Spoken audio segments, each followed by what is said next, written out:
অভ্যন্তরীণ বাজারে সরবরাহ স্বাভাবিক রাখতে গত বছরের ৮ ডিসেম্বর পেঁয়াজ রফতানি নিষিদ্ধ করে ভারত। এরপরেই দেশের বাজারে লাফিয়ে লাফিয়ে বাড়তে থাকে দাম। এক পর্যায়ে পেঁয়াজের দাম ছাড়ায় শতক। টিসিবির তথ্য বলছে, বর্তমানে দেশের বাজারে আমদানি করা পেঁয়াজের কেজি ৭০ থেকে ৭৫ টাকা ও দেশি ৬০ থেকে ৭০ টাকা।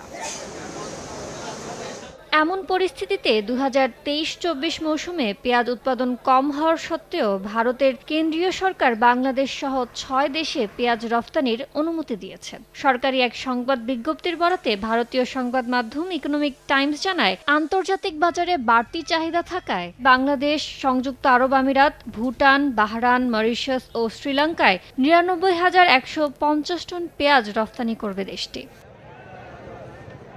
মূল সংস্থা হিসেবে ভারতের ন্যাশনাল কো-অপারেটিভ এক্সপোর্ট লিমিটেড এ পেঁয়াজ রফতানির কাজ করবে। প্রতিষ্ঠানটি স্থানীয় উৎপাদকের কাছ থেকে প্ল্যাটফর্মের মাধ্যমে প্রতিযোগিতামূলক দামে পেঁয়াজ কিনবে।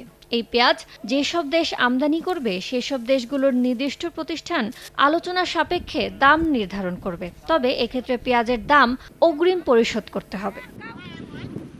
বিকাশে কম খরচে ক্যাশ আউটের লিমিট বেড়ে ৫০,০০০। প্রিয় এজেন্টও ২টা।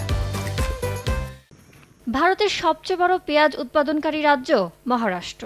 সেখান থেকেই রফতানি করা পেঁয়াজের সিংহভাগ সরবরাহ করা হবে। এছাড়া ২০০০ টন সাদা পেঁয়াজ রফতানিরও অনুমতি দিয়েছে ভারত সরকার। মধ্যপ্রাচ্য সহ ইউরোপের বেশ কিছু দেশে এই পেঁয়াজের বেশ চাহিদা রয়েছে।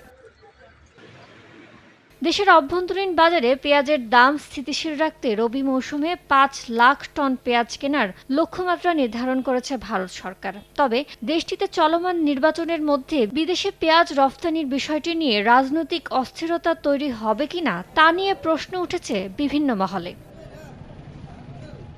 ইয়ানুর শিফাত, সময় সংবাদ।